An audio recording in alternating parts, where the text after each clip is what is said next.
possamos contar. Hoje apenas possamos ouvir uma simples dizer que pode transformar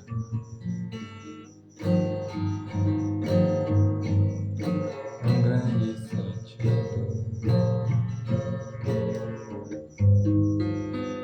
que para algo parece ser pouco.